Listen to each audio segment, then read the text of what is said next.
ఈనాటి సమావేశానికి ముఖ్య అతిథిగా విచ్చేసిన టైగర్ ఆర్ కృష్ణన్న గారికి పాదాభివందనాలు తెలియజేస్తూ ఇక్కడికి విచ్చేసిన అందరికీ ఉద్యమాభివందనాలు తెలియజేస్తూ ఈనాడు విద్యార్థులు రావాల్సినటువంటి ఫీజు బకాయిల మీద 18 బీసీ సంఘాలు చర్చించడం జరిగింది. అందులో ముఖ్యమైనటువంటిది ఫీజు బకాయిల మీద ఈ నెల 14వ తారీఖున మరి రాజ్యసభ ఎంపీ ఆర్ కృష్ణన్న గారు సత్యాగ్రహ దీక్ష కూర్చోవడం జరుగుతుంది.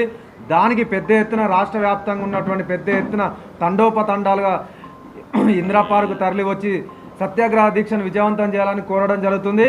ఈ ప్రభుత్వానికి ఏ మాత్రం సిగ్గు శరం ఉన్నా వెంటనే విద్యార్థులకు రావాల్సినటువంటి తక్షణమే 10,000 కోట్ల ఫీజు బకాయిలను విడుదలయ్యని చెప్పి హెచ్చరిక లేని ఎడల పెద్ద ఎత్తున మిలిటెంట్ పోరాటాలు ఉంటాయి. ఈ ప్రభుత్వాన్ని ఊకునే ప్రసక్తే లేదు. మీరు ఇచ్చినటువంటి విద్యా భరోసా కార్డు ఇంప్లిమెంట్ చేయాలి. మరి మీరు ఇస్తున్నటువంటి మరి గతంలో ఫీజు బకాయిలు ఏ విధంగా ఇస్తున్నారో అవన్నీ ఇవ్వాలి. పాత పద్ధతిలోనే ఫీజు రిమెంట్ స్కాలర్షిప్ ఇవ్వాలి. అప్లై చేసుకున్న ప్రతి ఒక్కరికి ఓవర్సీస్ స్కాలర్షిప్ ఇవ్వాలి.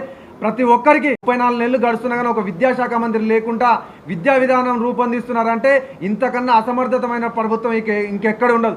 ఈ ప్రభుత్వానికి ఏ మాత్రం విద్యార్థి సమస్యల మీద అవగాహన లేదు. విద్యార్థులు ఎంతసేపు అరిగోసలు పడుతుంటా ఇవాళ కళ్ళల్లో ఒత్తులేసుకొని చూస్తుంది తప్పితే విద్యార్థులకు న్యాయం చేయాలన్నటువంటి ఇంగిత జ్ఞానం మార్చినటువంటి ఖబర్దార్ రేవంత్ రెడ్డి అని చెప్పి హెచ్చరిస్తున్నాం. విద్యార్థి సమస్యలు పరిష్కరించకుండా విద్యార్థికి రావాల్సిన 10,000 కోట్ల ఫీజు బకాయిలు రాకుండా మీరు అడ్డుపడుతున్నారు. తప్పకుండా మంత్రులను ఎమ్మెల్యేలను గెలౌట్ చేసి ఎక్కడికక్కడ తిరగనిచ్చే ప్రసక్తే లేదు.